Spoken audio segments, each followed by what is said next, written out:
సుండిళ్ళ క్షేత్రం కూడా అంతే.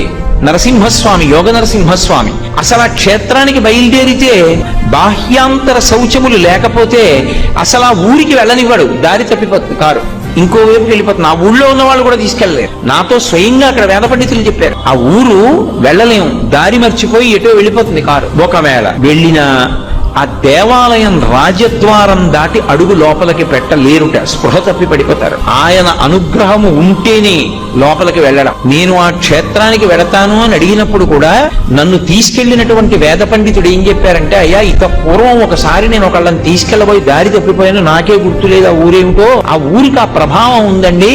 మిమ్మల్ని నరసింహస్వామి అనుగ్రహించి దర్శనమివ్వాలనుకుంటే గుళ్ళోకి రానిస్తాడు, లేకపోతే రానివ్వడు. అర్చకుల్ని కూడా రానివ్వడు. అది విచిత్రం. అర్చకులు కూడా పడిపోతారు అక్కడ. శౌచం లేదనుకోండి లోపలికి రానివ్వడు. అనుగ్రహించాడనుకోండి అప్పుడు వాళ్ళు కూడా లోపలికి వెడతారు.